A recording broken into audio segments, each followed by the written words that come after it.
This meeting is coming to order for the Finance Committee. 10 a.m. Welcome all. Do we have any comments on the agenda? Too long. It'll go quick, I promise. I just have a quick question. Would you like for me to take minutes? If you would, I'd be so Okay, yeah, I grateful. don't think you have anybody for Thank you that. so much. Okay, I okay. appreciate that. Okay, may we have a motion to approve the agenda as written? So moved. Second? Second? Sorry, only discussion is. Any discussion? Well, who did the minutes? Did you do that? Kelly Okay. in library admin did them based on the report. Yeah, it's not a big deal, just that my name is spelled wrong in the actual minutes. Like, it's spelled right at the top, but like there's a couple of instances where, but it's not a big deal. I don't care, we can leave it. We will, I mean, when we finalize them, we will correct that in the final minutes, because this is just the draft, so I will make sure that that gets on the final. Thank you. Any other discussion? So can I have a motion to approve the minutes with the correction of Christie's name spelling? So moved. Second? Second. All those in favor say yes. Aye. Aye. Aye. Opposed? Motion passes and meeting minutes are approved with changes. Audit update. Do we have any audit update other than the meeting, the first phone call? I will say last week, Ken, Catron, and Shawver and I had a Zoom meeting to talk about the prepared by client items, and we went through the task list and some of the new GASB things to just make sure that we were on track and set who was going to be responsible for which tasks, and so that went very well. I think we're in good So place are for we that. paying Ken?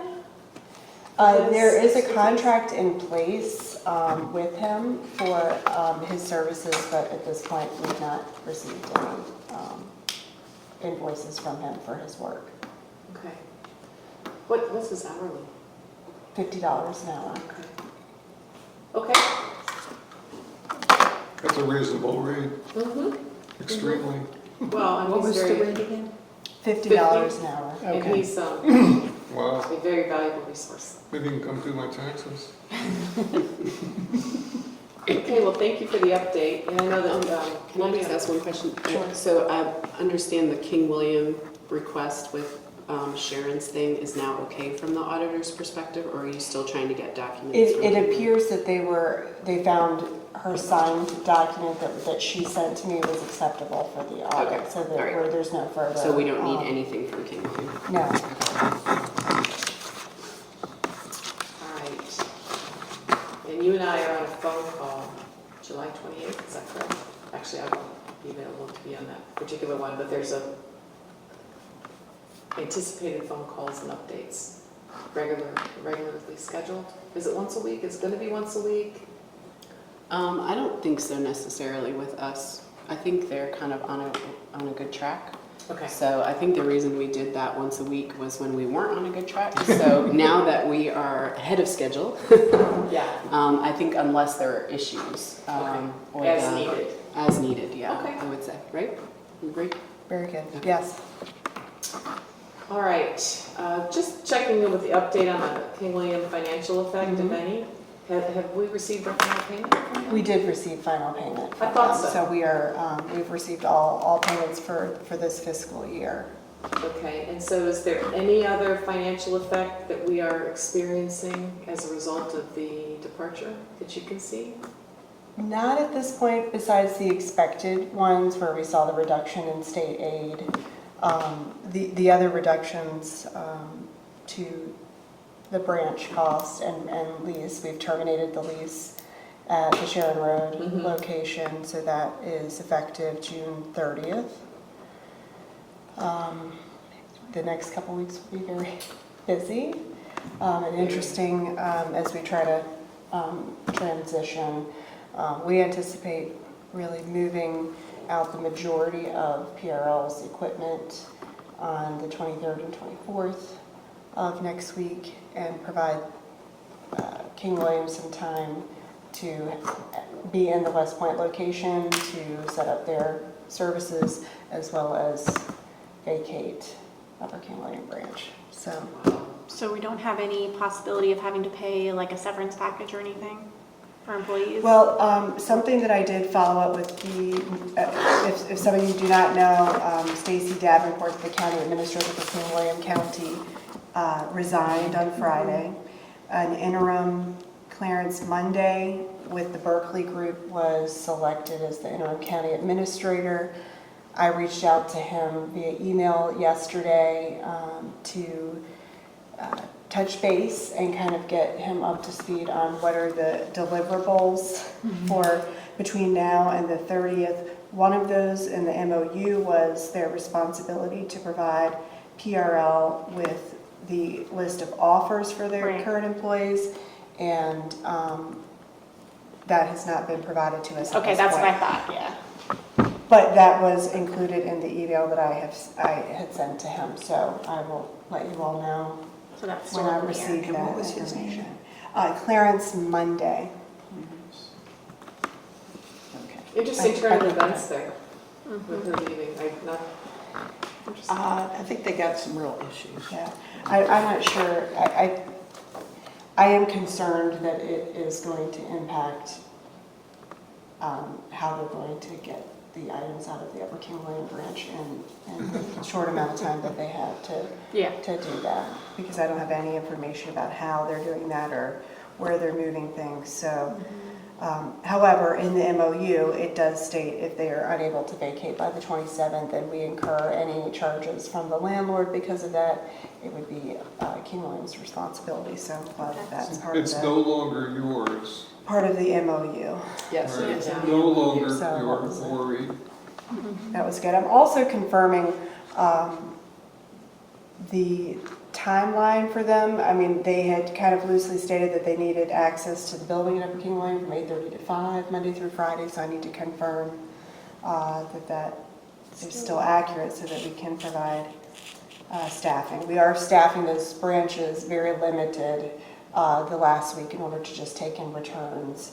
We still will be doing delivery so that we can get books back that are part of King William's inventory now and vice versa. So. Okay, so this month is, I hope it goes smoothly. Me too. Yeah. All right, the next item, Christy, was this the item that you requested, I thought? Yeah, this was something that we've talked about kind of for a while. So, and I really appreciate having the digital circulation numbers extra monthly. I think it's interesting to see that they kind of stay pretty stable Yeah. throughout, which is just interesting for me. And I was just curious if at the end of the fiscal year, we could see like the total Hoopla circulation numbers with the actual amount we spent with Hoopla last year, which should just be easy to pull out. I don't think that should be too much of a hard, but what's your perspective? No, and that was going to be my question. You know, what are the specifics? But digital and physical is what you're Yeah, interested I'd in be to curious. see, like vendor spent and. Yeah, I'd be Okay. curious also just to see what, like, comparing the amount we spent on Sure. Hoopla versus the circulation, what's our average cost per circulation for that? And then do that for Overdrive, Canopy. I think Magster is funded by the Library of Virginia, so we don't pay anything for that.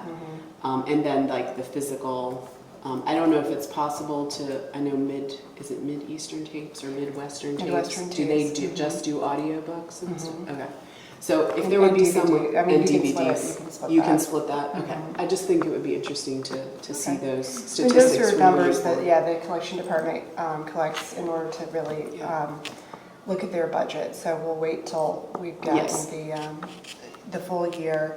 I mean, I will say that Hoopla is something that we're taking a look at. Okay. The costs for Hoopla have increased year over year. And this year, with the reduction in our budget for books and materials, we are looking at different ways to try to control that Mhm. a bit. I mean, when you're paying per use like that, you know, when it becomes popular, it can really Yeah. get out of control to where you're really unable to afford it. Well, we're talking about reducing the number from 7 to 5. We are talking Was about it? that, yes, as a way to, I mean, there's a variety of ways you can do it. This seemed like, we didn't want to take away the popular materials that are available on Hoopla, because that's obviously, people are interested and why they're interested in the service. But we could take down, that would reduce some of our costs if we took down the amount of borrows per person from 7 to 5, so it would kind of control things. One, we need to look at Hoopla in a year where now we've reduced our population, because Hoopla is one of those that we don't have statistics by location. So we need to be able to take a look at who's using it. Yeah. Maybe it's going to be reduced already. Yeah. We're seeing that with the hotspots for next year, where when we took out all of the holds for the King William residents, we're down to like 91 holds on the hotspots. So it's just, we need to take some time to see how this is going to. Do we have any kind of software that, you know, we now purchase that could possibly help us get those kinds of numbers, or is that, I don't know. I don't know what Right. they're capable of doing. I mean, I think that more are providing that. I mean, Overdrive provides that to us now. We just don't have that with. I think it isn't vendor specific. But we have to rely on each vendor to So- provide okay. the data, and then we have to kind of crunch the numbers, I'm guessing. Yeah, their data plus our data is how we create the per use costs and such. Right. I mean, we're also looking at Overdrive. You know, right now we have 30 borrows per person at one time. And that was something that we had increased during COVID and haven't reduced back. But I don't see, it is still at one time. So even if we reduce down to 15, which was before, you know, the pandemic numbers, once you return one item, then you can check out another one. So I don't see where that really is, you know, would terribly impact people's usage, but it would kind of control how many books are being checked out so that we can control the cost. Can you see how many books are completed? Like do I people don't check know. them out and then not read them? Right, I mean, that is a Like- concern, because, I mean, with that model, you know, you're buying it after so many times, it's been circulated so many times, so we want people to, you know, use what they've checked out. And this would kind of be a way of doing that, you know, to take it down to 15, because then you really do need to kind of cycle your materials back out. But I don't know if we have the I'd just be ability curious what to see what percentage, and if customers understand, or patrons understand that when they take an electronic resource, that is costing the library money, whether they use it or not, you know? I think that was one of the reasons why, I guess it was a couple of years ago, there used to be, it was like an auto checkout with Overdrive and Libby. So if you had it on hold, as soon as it became available to you, it would check it out. Well, then that takes, if you didn't really have time to read it at that point in time, now we've had a circulation where we could have saved that circ. And so that's why we've turned off I like the option where, when I was told my book was available, I didn't have time to read it, so I pushed Yes, it. that There was an a kind of option a newer to- feature, Yeah, yes, push to it on say, and that just say, put me send back. it to the next person. Yeah, give it to the Yes, next- I like that a I lot. love that feature, Yeah. because I can never get through Yeah. anything. And everything, So- all your holds come in at one time too, because that's just Always. Murphy's Law. Yeah. So, okay. So I think these are also Okay. helpful numbers for us, just as we start talking about reciprocal agreement at some point too, like, you know, to know how much those holds are costing us, Right. or how much those circulations are costing us, and, you know, what's a good number moving forward and radius. That was my request. That's a good one. Okay. Well, this leads into, we were just talking about hotspots, which, of course, E-rate will no longer cover hotspots. Well, E-rate never did cover hotspots, Well, it was right? about to. Well, yeah. So Right. it was approved for coverage, and then they voted to not cover it. So we are still waiting. So through E-rate, we had signed a contract with T-Mobile for 100 hotspots for the upcoming fiscal year. Because of this change in E-rate, that contract, we are waiting for T-Mobile to come back to us with an updated contract, which is likely going to change and increase the cost, the monthly cost of their service. Having said that, we will be able to enter into a new agreement with them if we choose to do that. Jeff and I have been evaluating hotspots a lot over the last month and a half.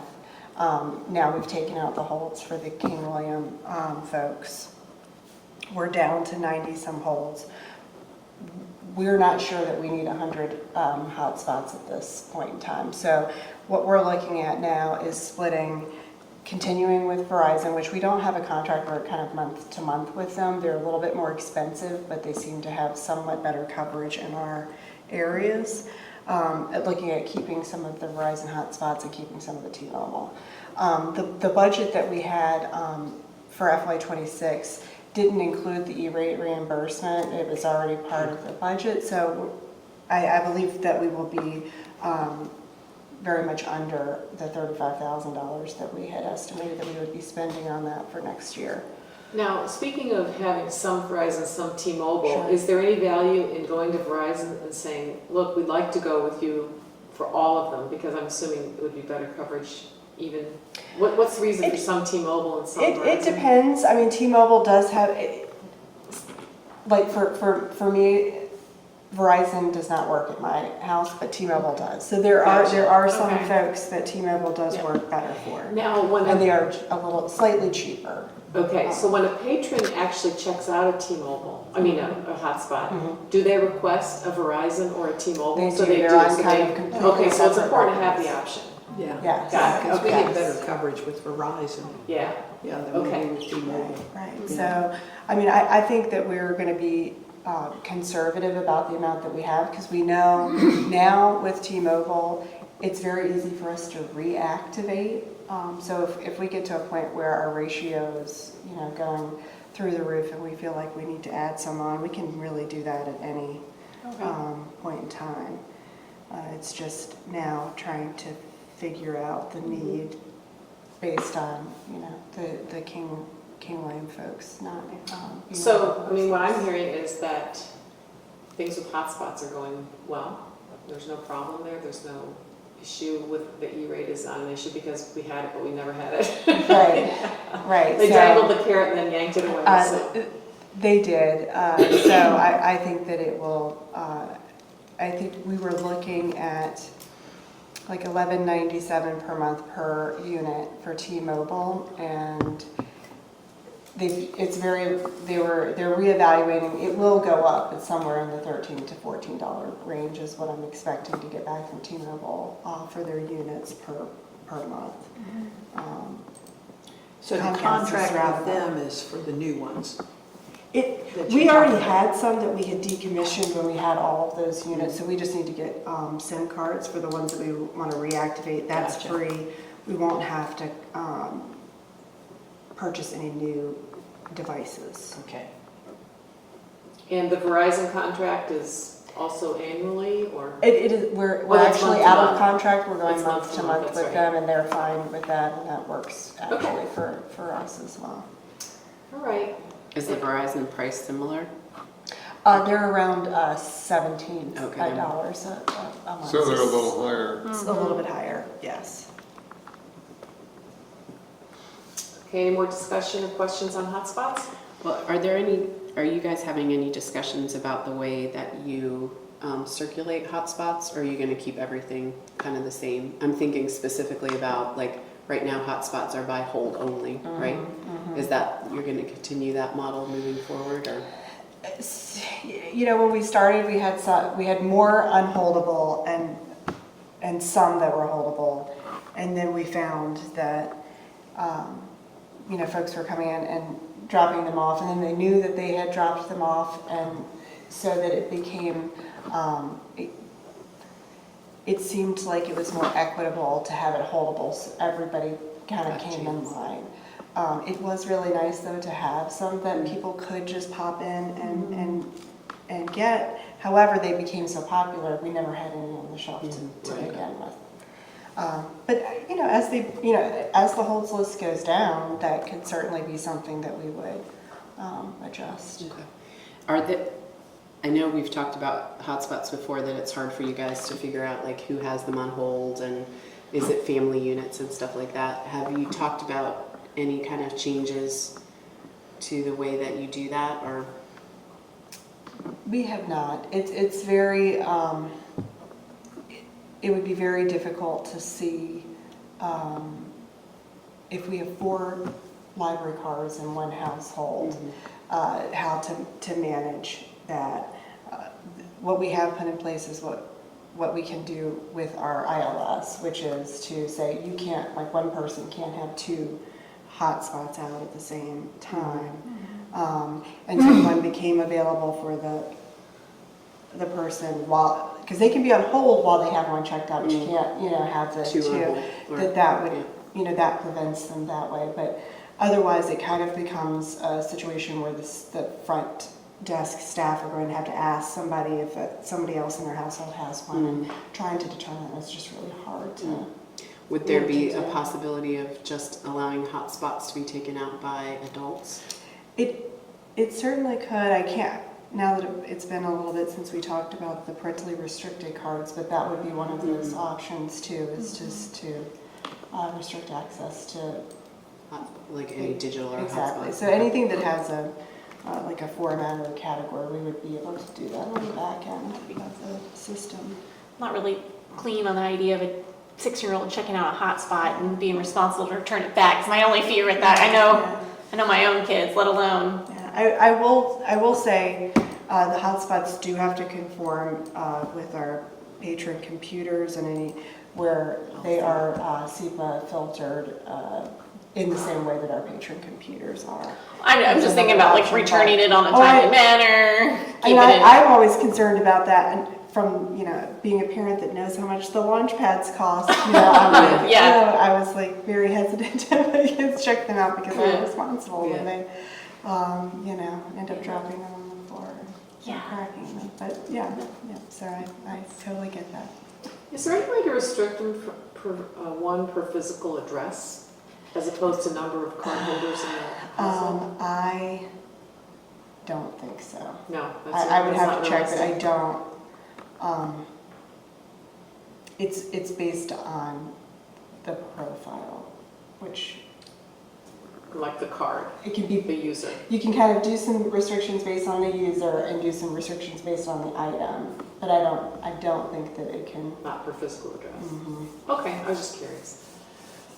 Do we really feel like there's multiple people in one household checking out more than one? I do. Okay. I think that it is a strategy that can be used so that you're kind of always keeping a device available. Okay, that makes sense. And I saw somebody who I do not know, but they had basically communicated to an online forum that that's a great way to do it, is to put holds for, yourself and your husband and your children. And, so that's why I was thinking if we could restrict juveniles from checking it out, at least that would reduce the number. And maybe give us a more realistic number of how many households actually need it. So, Yeah, I definitely agree with the age restriction. I was like, ooh. Yeah, the idea of letting The someone word under is age out. 8 to check anything out like that is kind of mind-boggling. I mean, All right, we ready to move on? The next item is the contract with Ann Shaver, which Jamie and I briefly discussed a minute ago. And really, the only change is her hourly rate Correct. to 200. It is going, as of July 1st, she has stated that her rate will go up to 200. From what? From 190, so it's going up $10. And because that adjustment is allowed for in the contract, all we would need is a motion from the full board. It could be a recommendation and a motion from the Finance Committee next week, and then seconded at the meeting there, and then that would stand as the rate going forward as of July 1st. Okay, so we'll just write up a motion then? Or we And can this pass a contract recommendation. goes through October of 2025, so this would be, I guess, a new contract would be signed at that point. So it's through the audit season for this year. It is. Okay. Mhm. So can the finance committee vote on a recommendation to approve the contract and send it to the full board? Yes. So would you like me to make that motion? Yes, please. Okay. I move that we accept Ann Shaver's rate increase for the remainder of her contract till October 2025 for $200 an hour. So, second. All in favor? Aye. Aye. Okay.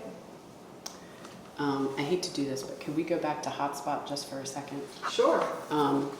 Another thing, because I actually put a hotspot on hold myself to see like how long I would get it and what the service was like and all that kind of stuff, just to educate myself. One of the things I was surprised about is that the hold time is the same as any other item, so that people have a week to pick it up after they get it on hold. Is there any way to reduce that on the hotspots, since we are paying so much a month for them? Well, that is something that we have been talking about as part of this discussion about our collection budget decreasing and ways we can maximize it. We offer 7 days for holds pickup for any item in our collection. And I would say overall, generally, that's a very long wait hold time. And I believe Henrico's 3. Correct. And we have talked about the fact that if we were to go to 3 days, or just, and I'm talking about, as a whole, it would allow for the collection to move faster. If people are not picking that up, it can move along to the next person. I mean, it's not only hotspots, but bestsellers that people have been waiting for a while. So that is something that we've been talking about in this discussion about how we can be more efficient with what we already have. Another one of those is, and I think this one will go into place in July, we do delivery to the big branches every day, but we would go west and east on every other day. So Rockville, for instance, would only get delivery 3 days a week versus 6. Now that we're basically not going far east as of July, we'll be doing the west route, which would hit all branches every day, 6 days a week. So that again is another way to get the books moving faster through the system. So Cool. And then that brings up a point, and it's not really hot spots, but as we're talking, well, maybe I need to wait.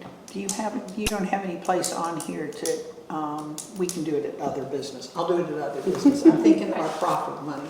I mean, how many times? Well, we're having a little meeting about that after this. Okay, well, what I was thinking is that one of the things I was gonna ask is, can we use the van to deliver the books if we put a locker out, a couple lockers out in the western part of our county? We're talking another, 15, 20 miles to those places. I mean, we certainly could factor in what that would cost, to get the kind of annual cost of gas Right.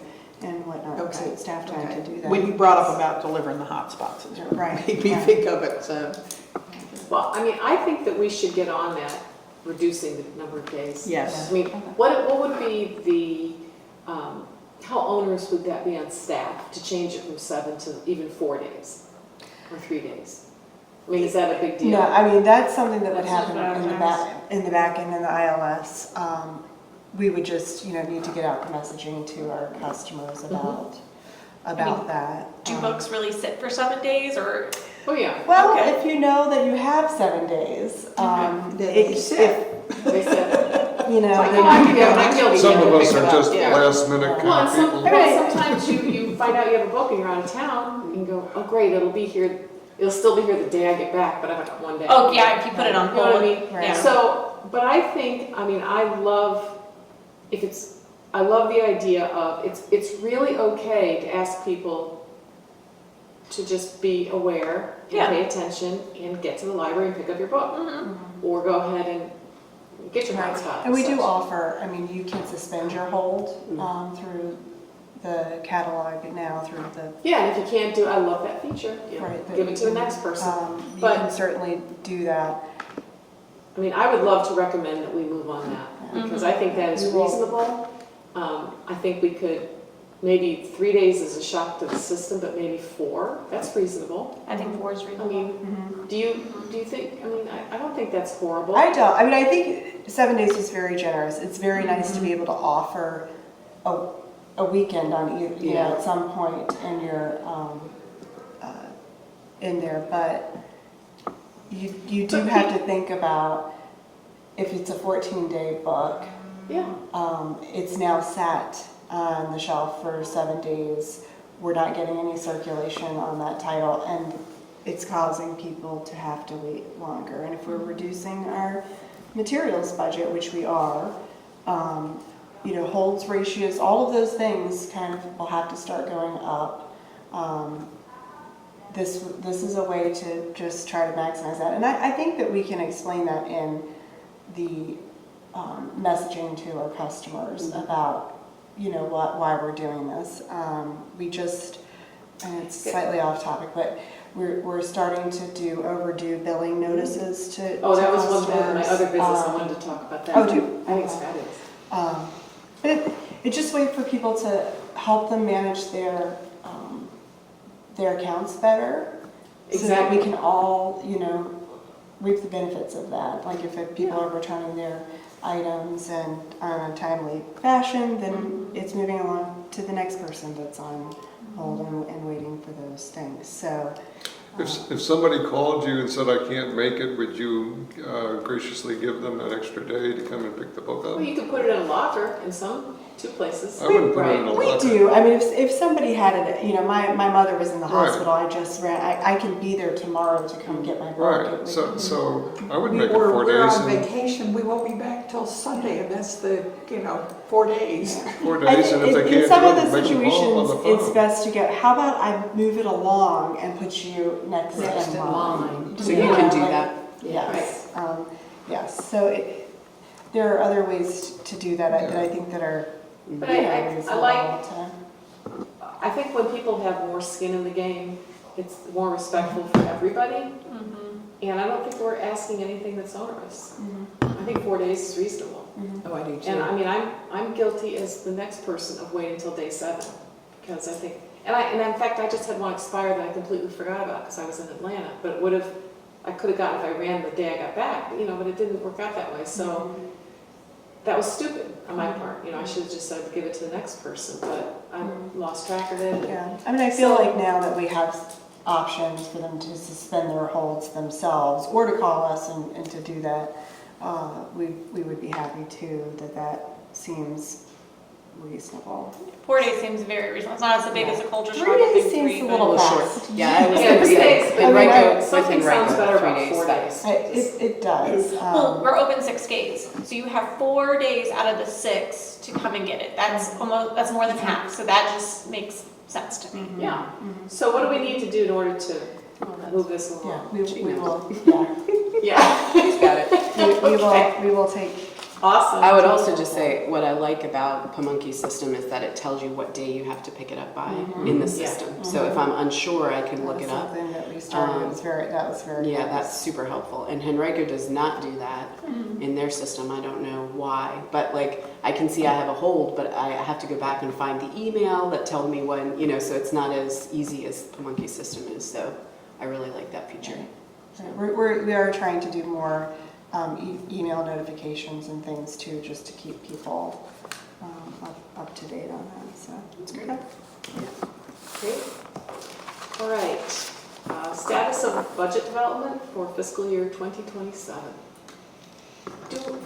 First of all, may I ask, do we have a new Ken yet? I mean, we clearly, We do not, I was going to talk about that Okay. under other business. okay, accounts, okay. but, Yeah.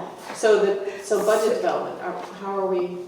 We are, at this point, we are trying to close out this fiscal year. We will start that work over the summer.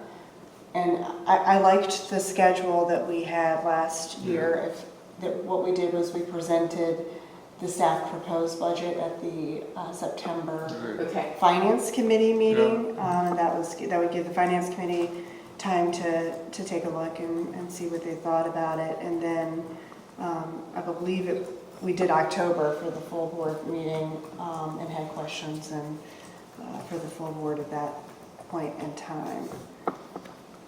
Does that mean we didn't approve it until November, or did we I think approve you it approved it in October. at the October meeting?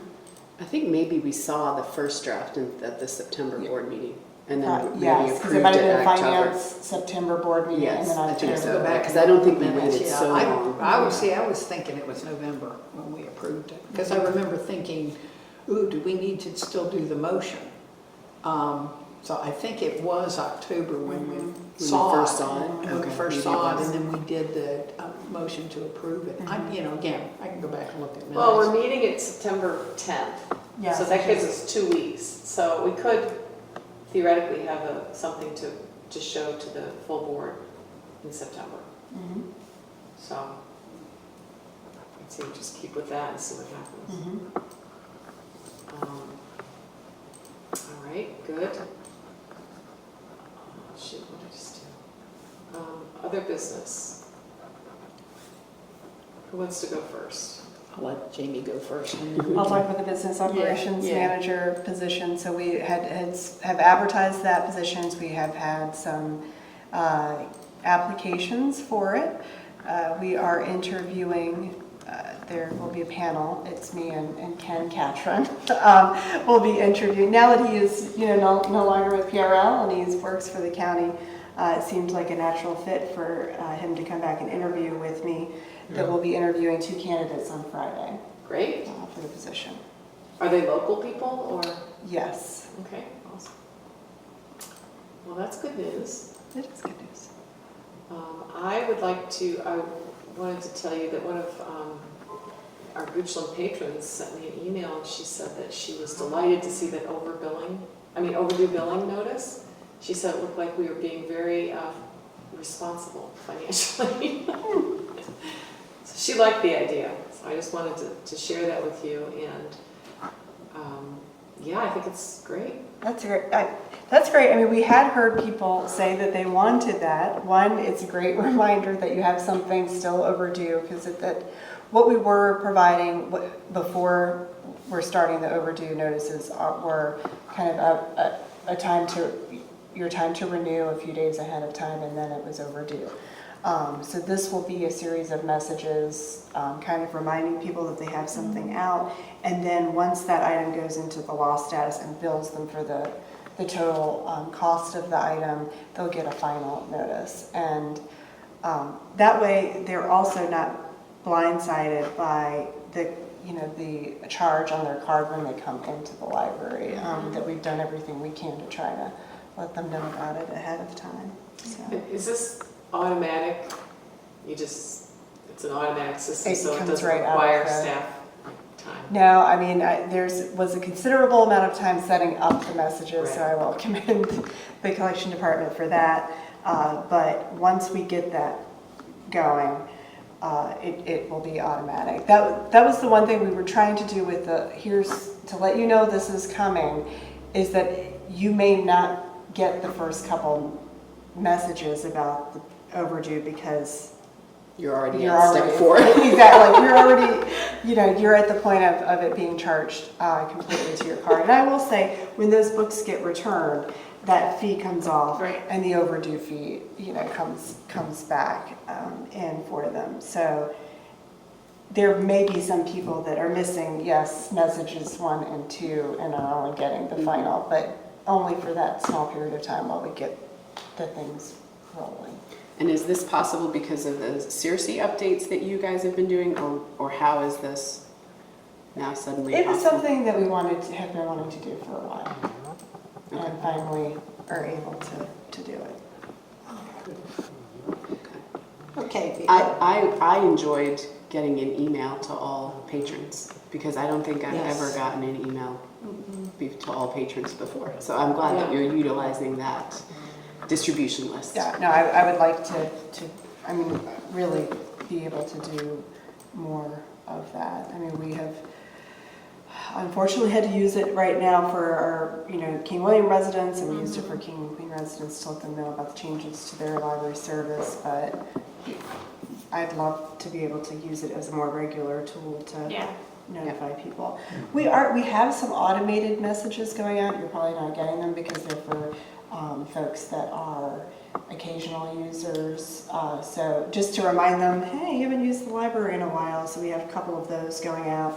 Or for our kind of digital heavy users, there's some automated messaging going out about what's new in digital services, but not anything that this staff has curated and sent out, like this message that was sent about the overdue bill. Cool. Great. Great to see. Okay.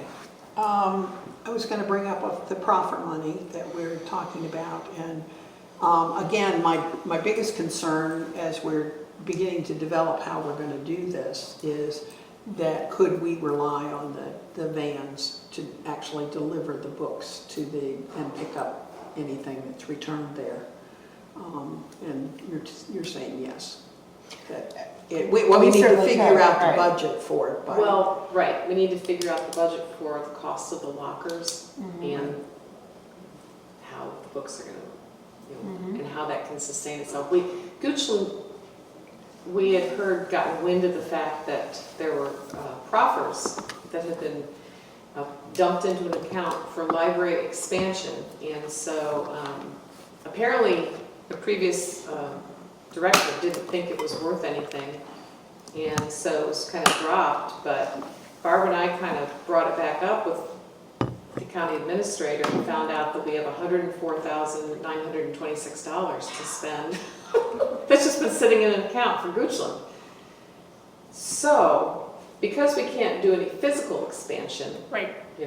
we thought the best way to expand it would be for distribution with lockers, because Goochland's such a long county, and the library's right in the middle, so we could pop lockers in the far west end, which is really the less served. But there's a lot of interest also in the East End. the East End, Yeah. a lot of interest. So we People thought that that would be. don't cross that line to come towards the western I know, part the of the people in the county. eastern part of Goochland think coming to the 100% central that. areas like going to, like Going to the courthouse. Zimbabwe or something. It's so far for them, they can't imagine it. Well, I So- thought it was Zimbabwe. So, I mean, it's just crazy. They think, oh, the library's way too far. I'm like, okay. But anyway, so that would serve them, we think, it's a great way to expand in Goochland. And since we have this found money, it's like we just found this money under the mattress, So, yay. I love it. So, I guess Jamie, Barb, and I are going to talk briefly after this meeting about the specifics of what we might be able to do. Would you continue, just a question, I know you probably don't have the answer, but would you continue using the locker outside the Goochland Library, or would you move that locker somewhere else? I guess it would depend on how well it's being used, or... Yeah, the lockers that we had gotten during the pandemic are not waterproof. Right. So they're kind of sitting anywhere that needs Shelter. that we need to find some place that has shelter. They do make some smart lockers, just like Amazon. Right. That would, we would have to have Wi-Fi and power for those, but they would connect with ILS, and so it would be more seamless for the customer and easier for staff. I mean, right now we're checking them, if they're going into a locker, we're checking them out to the customer, because otherwise, so that we put them in there, they take them. So they can be losing a couple of days of checkout time that Doesn't way. it require a phone call right now? I don't think it It- can all it be done does. online. It Yeah, does. so, and of course with smart lockers, they're going to be more expensive. Yes. Yes, probably a lot more expensive. But in terms of shelter, I think that we could utilize perhaps fire stations. That's a good kind of. So that's also if we can work out the details Even of. Avery Point, that's one that, people there would, it's a retirement community, and they. She looks at me, retired. I wasn't trying to single you. Well, I hope to be retired sometime soon, but not yet. that, but anyway, so you can look at me too. Okay. Wishful thinking, but, yeah, I mean, so there's great, I think it would, Yeah.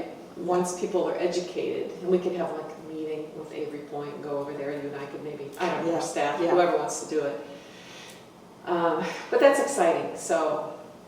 Yeah, great opportunities. I think it's smart lockers. With the smart locker, would they get like a passcode and stuff and they enter in? I mean, there are a lot of different There's- options. It's like, yeah. you can have the ability to return your item at these lockers. You can have a browsing collection at these lockers, kind of like a vending machine. It can only be for pickup and holds. There's a lot of different Yeah, options available now. Yeah. I like the idea of a small browsing collection. Yeah, like a Yeah, machine. I do too. So that you do have some options, other than just, kind of putting your books on hold in case you want something right then. Yeah. Kind of a. it would be like a little mobile almost library. Like a Oh, I mean, I bookmobile. think it's a really cool idea. Yeah. I Yeah. love it. Yeah, I was say considering, I think when I looked at the capital plan for Goochland, there is not a new library in the plan until like in 2039-ish maybe. Yeah. If even, So, Yeah, I yeah, mean, I there's think so this much could, growth there. Who yeah, knows if they there's might- so much growth, but I think this would be a really good way to supplement Right. until the right, 2039, Right. good Lord. Well, it's kind of going towards what today's world is going to. If you have like this high-tech kind of mobile, in a sense, library, I mean, out in 2039, if there's still going to be libraries, or if they're just going to be gathering spots for people and it's all going to be digital, I don't know. I hope that's not the case. I hope we always have books. I But hope so. who knows? Who knows what it's going to be? We kind of have to grow with the times, but I think lockers and smart lockers are a really good way for rural communities, for sure. Yeah. right. So are you guys also gonna look at, because obviously you have a set amount of money, I would think there could also be the possibility to partner with some Goochland businesses that maybe want to come in and, try to supplement That what would you be a have. smart idea. Also, I think the Friends at Goochland would be all Would over be this, all and I think they'll over be our this, help. yes. We have, Making and somebody they have a responsible great chunk of locker. money. Yeah, I was gonna say, they got really deep pockets, so Yeah. perhaps. I Okay. mean, I think they'll be very enthusiastic about this opportunity. Oh, I do too. Other than like a fire station, like where would you think about putting these? Or the Or Retirement retirement center. home. Retirement home, but they- you can use just a regular kind of locker that they have in the libraries now for that, because you should probably put that inside the, Except if we wanted to have the browser and that kind Right, of thing. then right. we But would need I that. think that we could put it in, I mean, these places all have kind of a gathering community space. yeah. And we Yeah. they probably. I'm just thinking if you readily do like a accept retirement home, you section off a portion of your community. I don't see someone my age going to a retirement community to check out or pick up a book. Well, I would this feel is- uncomfortable doing that. What about a YMCA or I something? think they YMCA, have. But the YMCA is right there next to the It's right library. across from the library, yeah. I only know about that because I drove out there the other day. Just to let you know, well, first of all, Avery Point's huge, absolutely huge. do you know how And many they- residents it has? And they're up to almost 1,000 residents. Well, you've got Avery And they- Point, you've got Reader's Branch and Mosaic, they're all They're right all there. right in that area. We have their apartments that are very close to that, and a lot of the people from the apartment come down to Avery Point. That's where they vote. They come down there to some of the concerts and things that they hold at the But retirement community. that's So a fair it's point. part of the community. I'm just saying, I would Yeah. not take my 5 kids into a retirement community to pick up a book or try to They'd browse. be thrilled. They'd be thrilled. You know. No, well, that, It's That would be just- slightly that's a uncomfortable for really, me. that's I a mean, really like, good point. At So- least inside the building, maybe if it was Right. like a easily Yeah. accessible area. Yeah. I would still So be that's hesitant all to the drive details into. that Yeah. be hashed out. Yeah. so- Yeah, But that's exciting. I think it's great. Oh, it's a great idea. yeah. The location is going to be your biggest Yeah. thing to think about because it's got to be, I guess, centrally located for enough people to want to come and check it out. You can't be. I have hesitations towards like a fire station in a The retirement. problem with, the only thing I think about the fire station is sometimes it's the parking, Yeah. you know, because. And if I they're mean- trying to leave an emergency and someone's Oh. coming in, That's a good yeah, Yeah, they may not be as welcoming as I thought, because that's exactly right. yeah. So, okay, anyway, all those Yeah. details we worked out, lots of Yeah. details. Yeah, exactly. So, Sounds like a good long-term planning exercise. yeah. Hopefully All not right. too long. Do we have any other business? Anything anybody else wants to discuss? If not, I would call to adjourn. May I have a motion to adjourn? So moved. Second? Second. All in favor?